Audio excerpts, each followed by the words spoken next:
ปี2006ตอนนี้เขาจะมาอยู่คิวหรือว่าจุดนั่นนะสเตชันหรือว่าสถานีจุดตลาดเซาที่ทำสมเห็นนี่พวกเขาได้มาถึงสถานีโพนสะอาดกรุณาลงประตูหลังจากรถจอดสมบูรณ์แล้ว We have arrived at สูตรการตกลงก็มี ICTC กรุณาลงประตูหลังจากรถจอดสมบูรณ์แล้ว We have arrived after the bus has come to a complete stop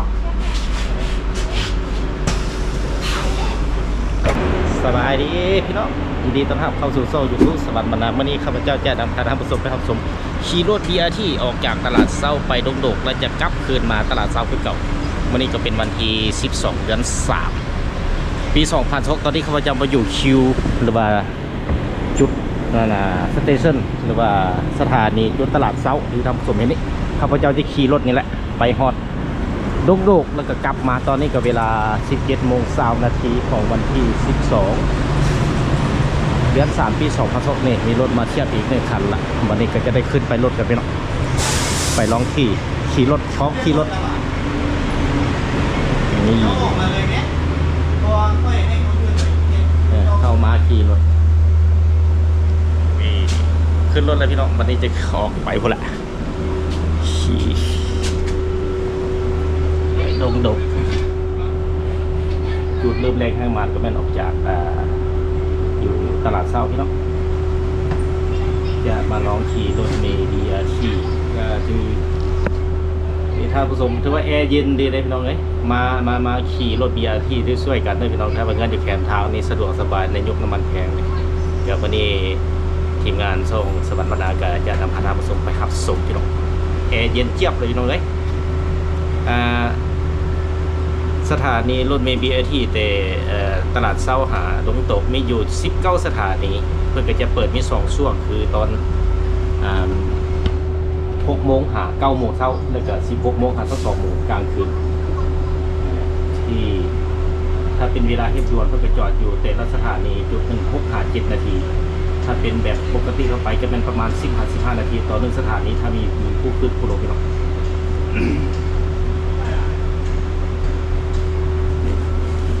สูงดีพี่น้องนี่โอ้คักเย็นเจี๊ยบเลยแอร์เลยแอร์เย็นดีนี่จะได้มีผู้คนก็ได้มาใช้บริการเลยครับ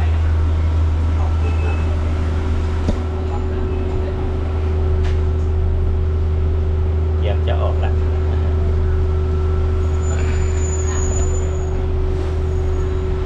ก็มีผู้คนขี่ได้พี่น้อง5-6 คนเป็นน้องเอิร์ธเพราะว่าอาจจะบางคนก็ยังบ่ทันได้ลึงตัวนี้ก็ยังบ่ทันได้เข้ามาใช้บริการในอนาคตนี่จะมีหลายคนมาใช้บริการแน่นอนอยู่ในตามเส้นทางนี้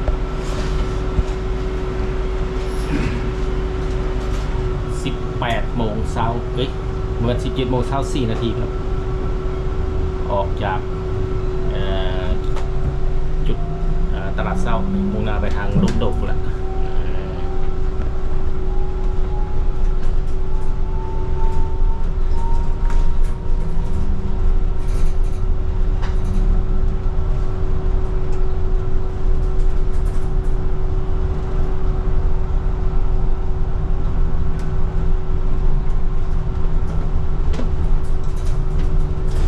จุดทางเบื้องหน้านี้ก็จะเป็นไฟแดง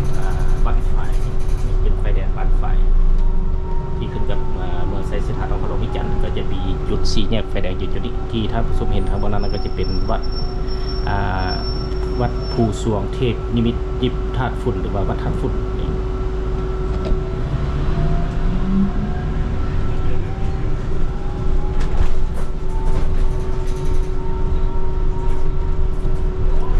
จากไฟแดงบัดฝ่ายไปก็จะติดสถานีธาตุฝุ่นซึ่งเป็นสถานีที่2จุดติดสถานีธาตุฝุ่นอยู่ทางบนอานิทานสม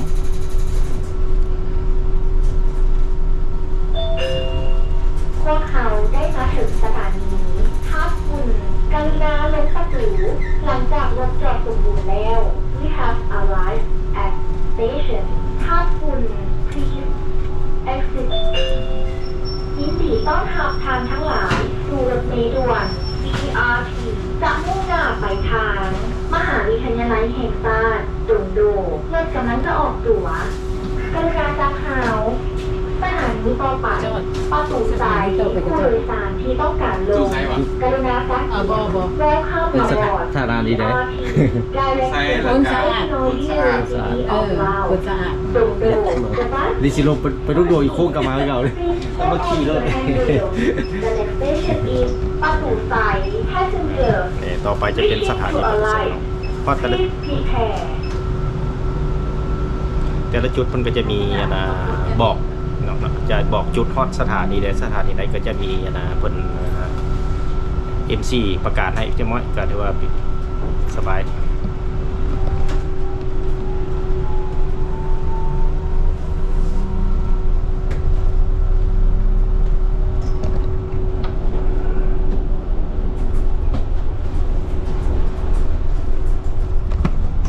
จุดนี้ก็จะเป็นท่านผู้ชมเห็นนี่เป็นวัด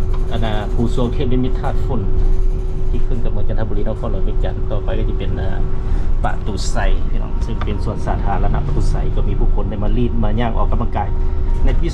2026นี่มีนักท่องเที่ยวทางภายในและต่างประเทศเข้ามารับชมเข้ามาในนครหลวงวิจารณ์หลายประสบการณ์ในพี่น้องนี่ก็จะเป็นส่วนหลายจะเป็น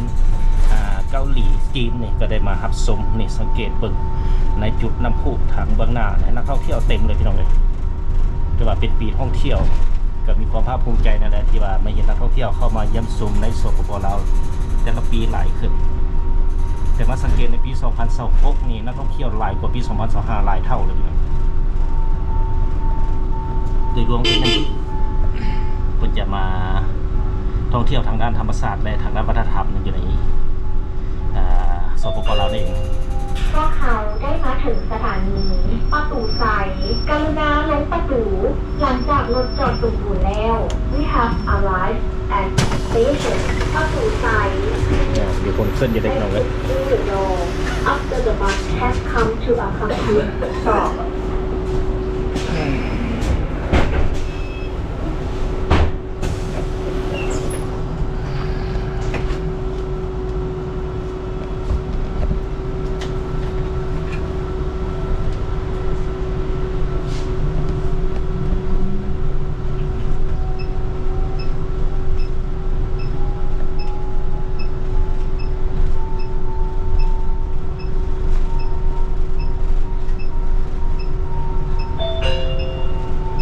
ต้อนรับท่านทั้งหลายสู่รถเมล์ด่วน BRT จะมุ่งหน้าไปทาง มหาวิทยาลัยแห่งชาติตุนโดเมื่อกำลังจะออกตั๋วกรุณาจับหาวสถานีต่อไปคนสะอาดผู้โดยสารที่ต้องการลงกรุณาจับเขียน Welcome aboard BRT Direction National University of Laos ตุนโด The bus is starting Please hold on to the handrail. The next station is Phon Saat Passenger. Wishing to alight. Please prepare. ข้างหน้าก็จะเป็นสถานีโพนสะอาดแต่ละจุดก็จะมี MC ประกาศให้พี่น้องก็ถือว่าผู้โดยสารก็จะรู้ว่าจะลงจุดใดเพื่อจะบอกให้ฮู้แต่ละจุดนั่นเองนี่ก็ถือว่าจุดทางเบื้องหน้าที่ทับส้มเห็นนั่นก็จะเป็นโรงเรียนศิลป์ไซนี่ก็จะมีรถจอดหลายในยามหัวแรงในยามอะไรยามเลิกของเรียนของน้องๆก็เรียนและผู้ปกครองก็มารับลูกหลานเองก็เฮ็ดให้จุดนี้ก็จะมีรถหลายขึ้นได้จักหน่อยพี่น้อง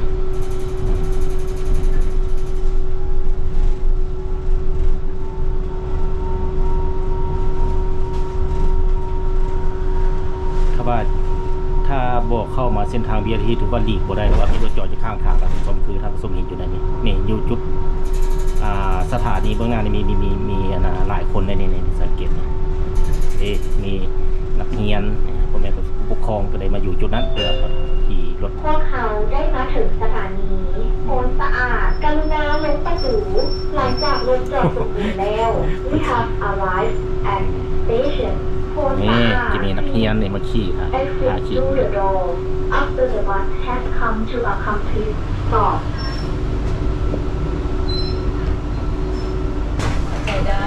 มันก็ ก็คือท่านผู้ชมเห็นว่าก็มีผู้คนเดาหู้เลยก็จะมานำใช้บริการรถ BRT ได้พี่น้องก็ถือว่าเป็นการประหยัดหลายพอสมควรที่ว่าจะมีเฮือนแล้วก็มีบอนเฮ็ดเวียกเฮ็ดอยู่ตามเส้นทางระหว่างตลาดเช้าหาดงโดกนี่ถือว่าการใช้บริการรถ BRT นี่คือถือว่าประหยัดหลายพี่น้อง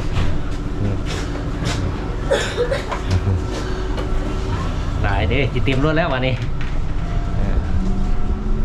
ในนามข้าพเจ้าเองนี่ถ้าเป็นเส้นทางจากเฮือนไปหาบอนเฮ็ดเวียกนี่ที่ใช้บริการรถ BRT เลยแหละเพราะว่ามันเป็นคนละทิศทางพี่น้องเลยอยากขี่ไปเฮ็ดเวียกเฮ็ดงานแต่ว่ามันคนละทางกัน BRT จะมุ่งหน้าไปทาง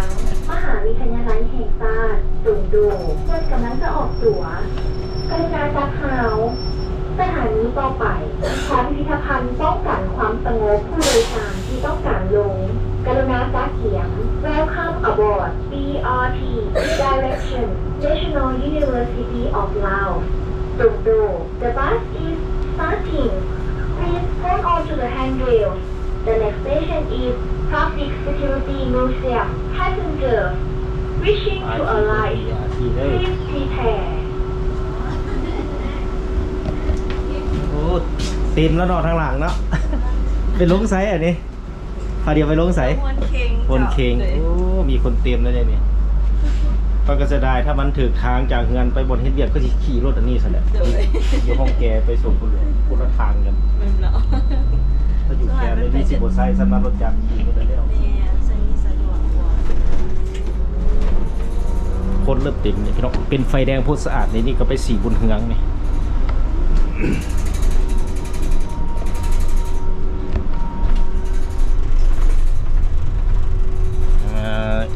ขอบเขตนี้ก็จะเป็นบ้านโพนสะอาดเมืองไซสถานนครหลวงเวียงจันทน์ก็มาสังเกตยังมีรถทั่วไปที่เลียนอยู่ในเลนของ BRT พี่น้องถ้าโมแลนก็บ่ได้เพราะว่ามีรถจอดแคมทางแล้วมันก็ได้เลือกแต่ซ่องจราจรคือถ้าผสมเห็นอยู่ในปัจจุบันว่าอิงเสร็จความจำเป็น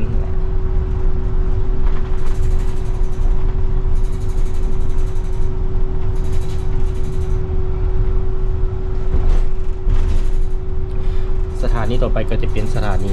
ของนี่นะป้องกันความสงบอยู่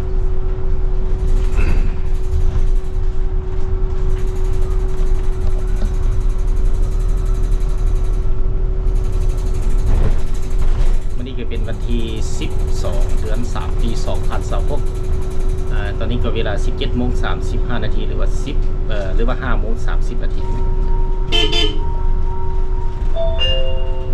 พวกเขาได้มาถึงสถานีของพิพิธภัณฑ์ป้องกันความสงบกันนาลงประตู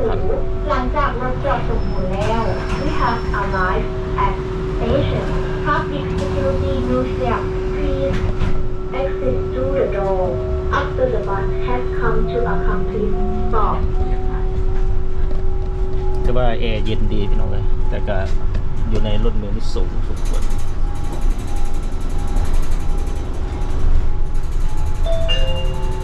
อยู่ทางเมืองนาก็จะเป็นวงเวียนโพนสะอาด จะมุ่งหน้าไปทางมหาวิทยาลัยแห่งชาติสุนโดเพื่อนกำลังจะออกตั๋วกรุณาจัดหาวสถานีต่อไปคนเค็งผู้โดยสารที่ต้องการลงกรุณาจัดเขียน วงเวียนโพนสะอาดเมืองไซสถานนครหลวงเวียงจันทน์ Direction National University of Laos Sungdo The bus is starting Please hold on to the handrails. The next station is Khon Kheng. Passengers wishing to alight, please prepare.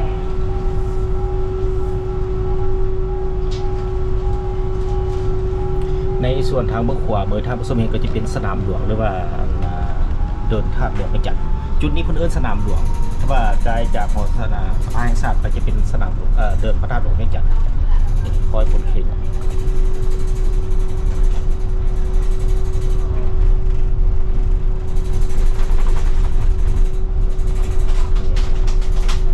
เนี่ยจะมีอีกคันหนึ่งแล้วจะมีในช่วงนี้เพิ่งมาแต่ดกๆคนเลยพี่น้องก็ถือว่าแล่นสวนไปตรงนั้นมาแต่ดกๆนี่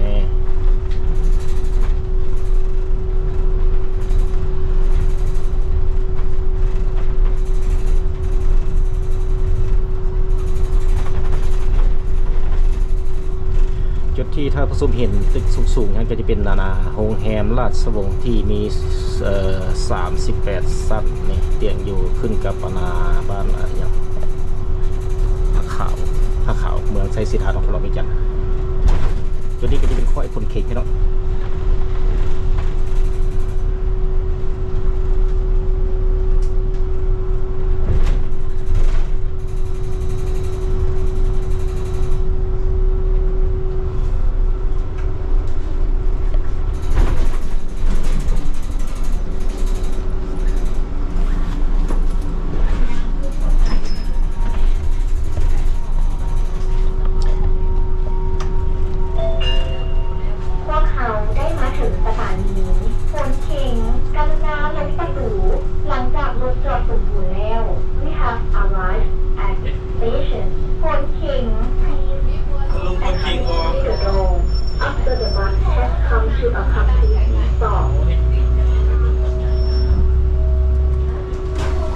ลงพลเพลงเนี่ยมีนักเรียนเนี่ยพ่อแม่ผู้ปกครองนักเรียนสุดเพลง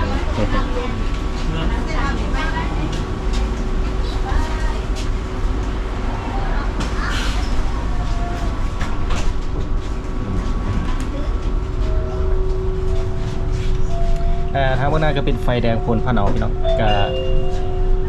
ต้อนรับทางทั้งหลายสู่รถเมล์ด่วนจะมุ่งหน้าไปทางมหาวิทยาลัยแห่งชาติสุนโดรถกำลังจะออกตั๋วกรุณาจับเขาสถานีต่อไปพ้นพะเนาผู้โดยสารที่ต้องการลงกรุณาจับเขียน Welcome aboard BRT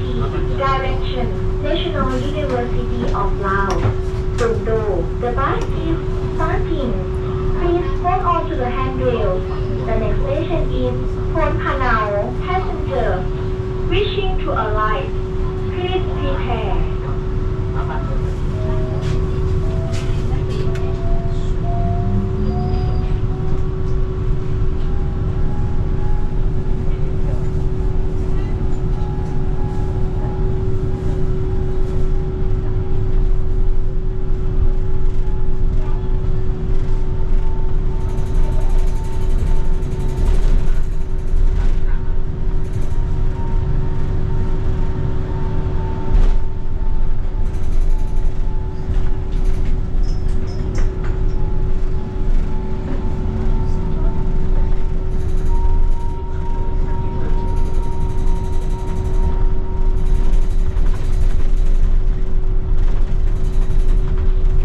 รถบัสเต็มเส้นทาง BRT เลยพี่น้อง คือว่าตามแจ้งการท่านรถทั่วไปนี้สามารถแล่นเส้นทาง BRT แม่นเวลา20 โมง 1 นาทีจนฮอดเวลา5 โมง 59 นาทีจะเป็นเมื่อคืนนะพี่น้องตามมันเพิ่นแจ้งมาเด้อบางทีข้อมูลก็ฮอดแล้วแต่ว่านักขับขี่ก็ยังมาใส่ตัวนี้อยู่พี่น้องบางคนอาจจะฮู้บางคนก็อาจจะบ่ทันฮู้แต่โดยรวมส่วนใหญ่จะฮู้แล้วแหละพี่น้องถ้าทุกคนปฏิบัติจราจรนำกันนี่ก็ถือว่าไปมาได้สะดวกสถานีพนพะเนากรุณาลงประตูหลังจากรถจอดสมบูรณ์แล้ว We have arrived at station พนพะเนายินดีต้อนรับทางทั้งหลายสู่รถเมล์ด่วน BRT จะมุ่งหน้าไปทางมหาวิทยาลัยแห่งชาติสุนโดรถกำลังจะออกตั๋วกรุณาจับเขาสถานีต่อไปการควบคุมและการความรู้สากล มีรถนี่ส่วนทางพี่น้อง ผู้โดยสารที่ต้องการลงกรุณาจัดเสียง Welcome aboard BRT Direction National University of Laos สุนโด The bus is starting Please hold on to the handrail นี่ก็จะเป็นนาทางข้ามอยู่โรงเรียนในราคาพี่น้องที่เป็นข้ามเขานักเรียนอยู่ทางตรงนี้จะเป็นโรงเรียนประถมในส่วนทางบนนั้นก็จะเป็นโรงแรมราชวงศ์โรงแรมราชวงศ์หรือว่าแบนดาวิสตา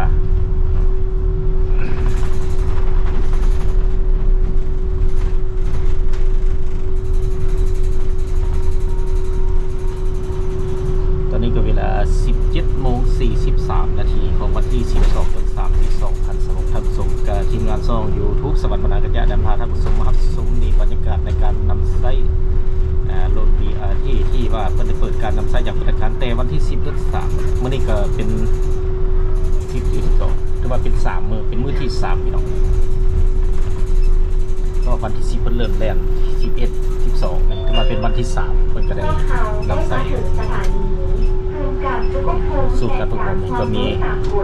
ICTC กรุณาลงประตูหลังจากรถจอดสมบูรณ์แล้ว We have arrived at station International Cooperation and Training Center ICTC please สวยงามครับโรงแรมราชวงศ์38 ชั้น Stop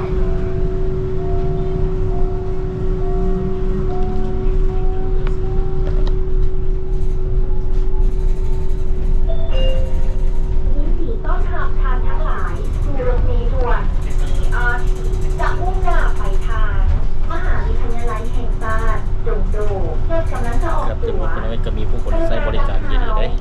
สถานีต่อไป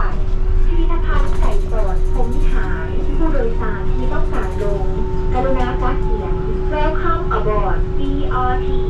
แต่ว่าโค้งรถยังบ่ถึงจุดอยู่พี่น้องเอ้ยก็ได้ว่ามีความเสี่ยงนักขับขี่บางคนโค้งรถก็บ่ถึงจุดหมายหรือบ่ก็ได้ว่ามีความเสี่ยงที่จะเกิดอุบัติเหตุ ไก่สดพรหมวิหาร Museum Passenger wishing to alight please prepare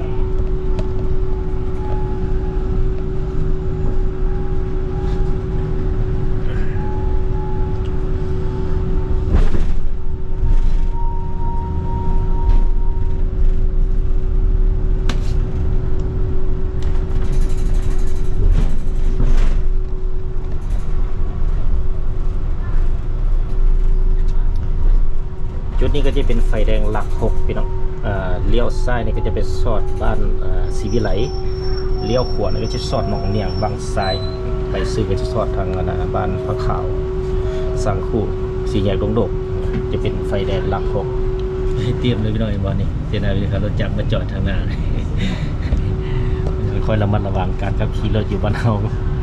ฮู้อยู่แต่ว่าก็ยังพาโลมาขี่นี่นะพี่น้องค่อยไปค่อยมา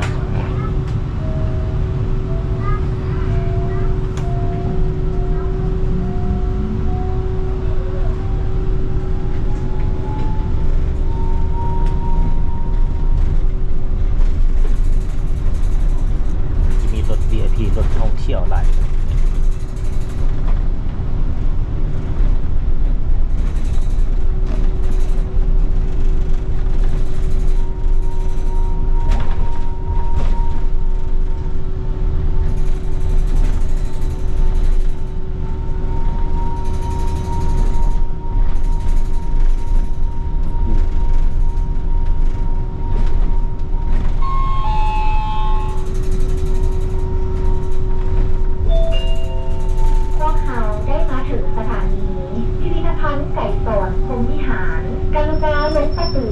หลังจากรถจอดสมบูรณ์แล้ว We have arrived at station ไก่สอนพรหมวิหาร Museum please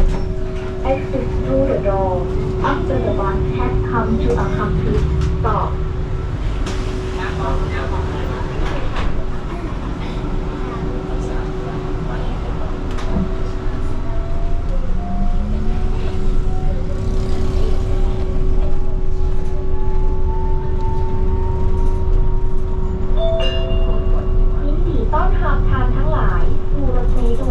BRT จะมุ่งหน้าไปทางมหาวิทยาลัยแห่งชาติจงโดเพื่อกำลังจะออกตั๋วบริการจากข่าวสถานีต่อไปโฮมเทียน SOS ผู้โดยสารที่ต้องการลงกรุณาจัดเสียง Welcome aboard BRT Direction National University of Laos จงโด The bus is starting Please hold on to the handrails The next station is SOS School พวกเขาได้มาถึงสถานีโฮมเทียน SOS กรุณาลงประตูหลังจากรถจอดสมบูรณ์แล้ว We have arrived at station SOS เกือบแล้วแต่ไม่ ต้องขับทางทั้งหลายสู่รถเมล์ด่วน BRT จะมุ่งหน้าไปทางม หาวิทยาลัยแห่งชาติจุดโดรถกำลังจะออกตั๋วกรุณาจับเฮาสถานีต่อไปศูนย์การข้าววิวมอผู้โดยสารที่ต้องการลงกรุณาจับเขียง Welcome aboard BRT Direction National University of Laos จุดโด The bus is starting Please hold on to the handrail เคสนี้ก็จะเป็นบ้านผ้าขาวพี่น้องเขาบอกบ้านหนองเนียงเลยเบื้องขวามือก็จะเป็นบ้านหนองเนียงเบื้องซ้ายมือจะเป็นผ้าขาวเนี่ยก็จะมีรถเบียร์ที่สวนทางกับมาเนี่ยก็จะมีผู้คนก็เริ่มทยอยขี่รถนำไส้รถBRT แต่ว่าเป็นการเปิดใหม่แห่งมากคนอาจจะบ่ทันได้ลองใช้บริการเบิ่งพี่น้องก็ในอนาคตนี้แน่นอนแหละหันมาใช้รถBRTเป็นการที่สะดวกสบายที่สุดเลยถือว่าเป็นการประหยัดแท้ พวกเขาได้มาถึงสถานีศูนย์การข้าววิวมอกรุณาลงประตู เพราะว่าถ้ามีผู้คนลงก็จะได้จอดพี่น้องก็ถือว่าเป็นช่วงการทดลองนำใส่ขี่ฟรีใน2 เดือนนี้ถ้าบ่มีผู้คนลงก็จะได้เดินทางต่อไปนั่นเองในแต่ละสถานีซึ่งรวมทั้งหมดเป็น19 สถานีจากตลาดเศร้าหามหาวิทยาลัยแห่งชาติดงโดงนั่นเองพี่น้อง สถานีต่อไปผักขาวผู้โดยสารที่ต้องการลงกรุณาจับเขียง Welcome aboard BRT Direction National University of Laos จุดโด The bus is starting Please hold on to the handrail The next station is ผักขาว หน้าอะไรพี่น้องเอ้ย Wishing to arrive Please prepare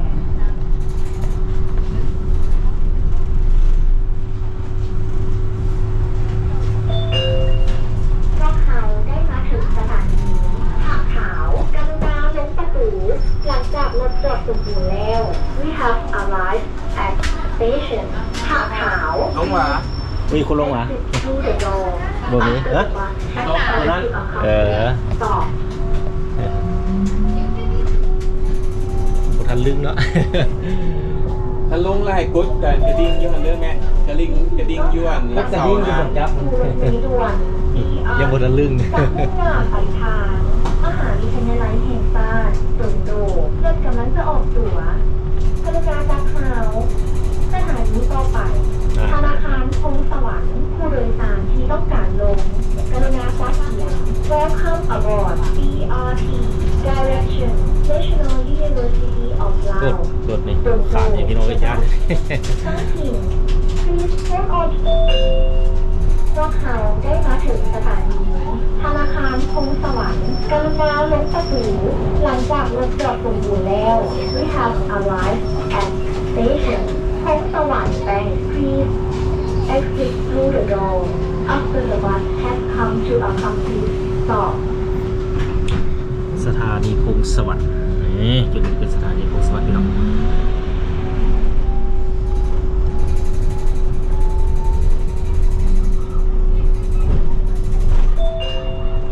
ยินดีต้อนรับทานทั้งหลายที่รถเมล์ด่วน BRT จะมุ่งหน้าไปทางมหาวิทยาลัยแห่งชาติโดงโดรถกำลังจะออกตั๋วกรุณาจับเฮาสถานีต่อไปธนาคารส่งเสริมกสิกรรมผู้โดยสารที่ต้องการลงกรุณาจับเขียง Welcome aboard BRT Direction National University of Laos โดงโด The bus is starting Please hold on to the handrail. The next พวกเขาได้มาถึงสถานีธนาคารส่งเสริมกสิกรรมกรุณาลงประตู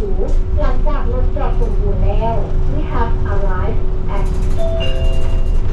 ที่ต้อนรับทานทั้งหลายที่รถเมล์ด่วน BRT จะมุ่งหน้าไปทางมหาวิทยาลัยแห่งชาติโดงโด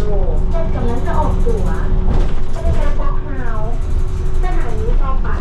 ทางสี่ห้อยหัก14ผู้โดยสารที่ต้องการ ต่อไปจะเป็นสถานีทาง450 ปีพี่น้องอยู่ทางบัตรละ National University of Laos จุดโด The bus is starting Please hold on to the handrail The next station is 450 Year Road Passenger Wishing to arrive Please prepare พวกเขาได้มาถึงสถานีทางสี่ห้อยหัก14 กรุณาลงประตูหลังจากรถจอดสมบูรณ์แล้ว We have arrived at station 450 road ทาง400 exit through the door after the bus has come to a complete stop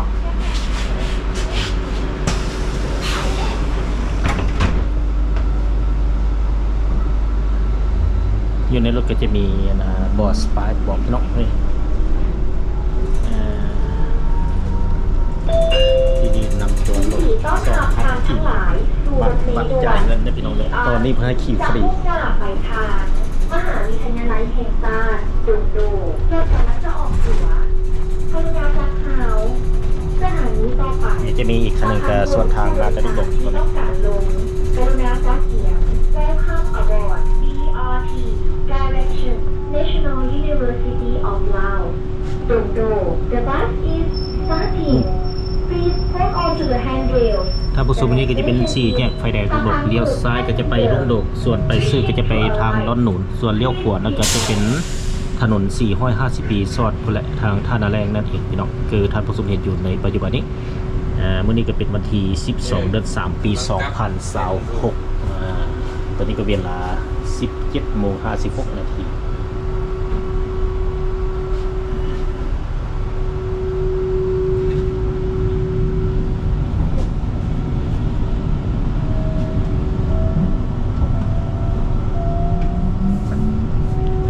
ไฟแดงดงโดกพี่น้องนี่เลี้ยวซ้ายก็จะไปดงโดกไปซื่อล้อนหนุนส่วนเลี้ยวขวาก็เป็นทาง 450 ปีนี่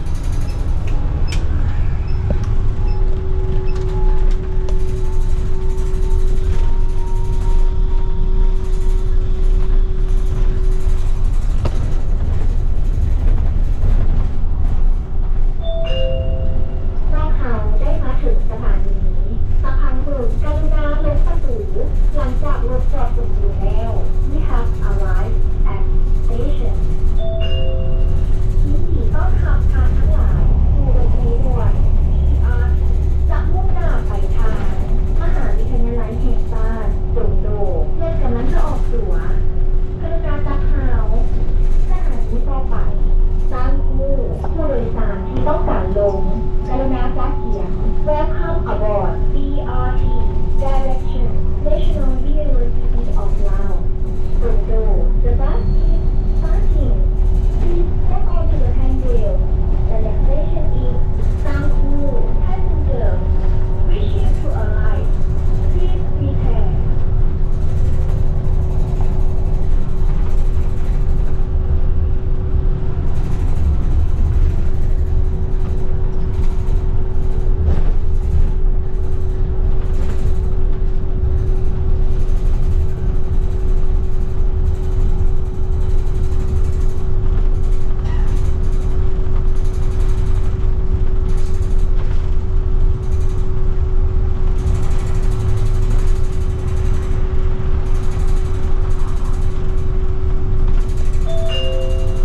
พวกเขาได้มาถึงสถานีสร้างคู่กรุณาลงประตูหลังจากรถจอดสมบูรณ์แล้ว We have arrived at station สักยินดีต้อนรับทางทั้งหลายสู่รถเมล์ด่วน BRT จะมุ่งหน้าไปทางมหาวิทยาลัยแห่งชาติดุงโดรถกำลังจะออกตั๋วกรุณาจับเท้าสถานีต่อไปเพื่อนขับที่สีผู้โดยสารที่ต้องการลงกรุณาจับเขียน Welcome aboard BRT Direction นี่ท่านผู้ชมก็สังเกตให้บอกในจุดนี้ที่ว่ามันรถมันบ่ได้แล่นไปตามทางที่เพิ่นกำหนดเนี่ยก็ถือว่าก็เป็นการที่ว่าบางคนอาจจะบ่ทันได้เบิ่งแจ้งการหรือว่าบ่กำหนดของเพิ่นนั่นเองก็คือเห็นอยู่ในปัจจุบันนี้พี่น้อง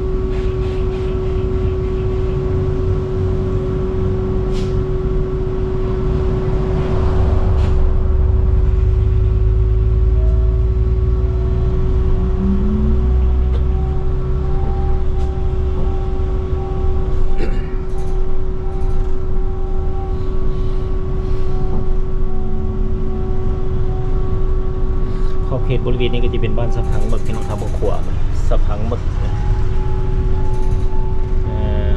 ที่ขึ้นกับเมืองไซธานีนครหลวงวิจันทร์จุดนี้ก็จะเป็น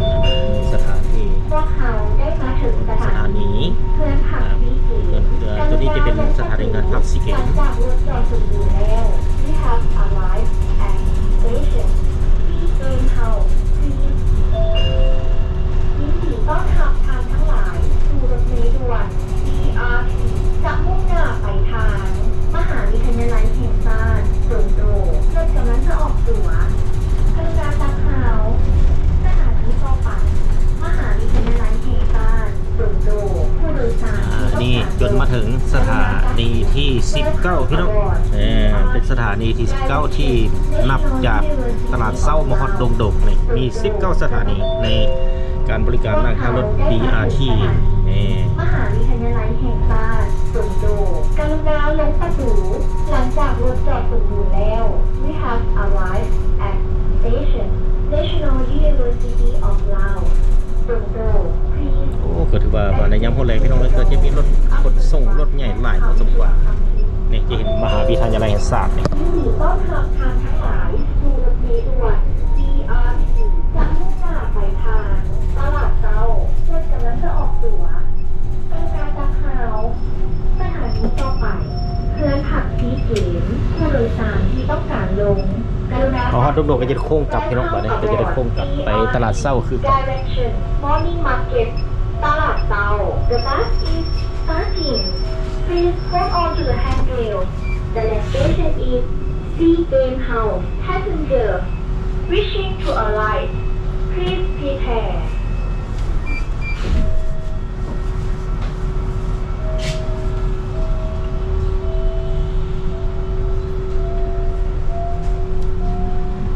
บัดนี้ก็จะได้เดินทางกลับพี่น้องเริ่มออกจากดงดกพวกนั้นจึงกลับไปฮอดตลาดเศร้าคือเก่าบัดนี้ก็ถือว่ามื้อนี้เป็นวันที่13เดือนวันที่12เดือน3ปี2006ก็ได้มีใช้เวลาว่างๆเลิกเรียนเลิกงานมาลองทดลองขี่รถเมล์ BRT ภายหลังที่ว่าเปิดการนำใช้อย่างเป็นทางการในวันที่10เดือน3/2006ที่ผ่านมานั่นเองพี่น้องนี่ก็ถือว่าเริ่มต้นจากจุดสถานีดงดกออกไปบัดนี้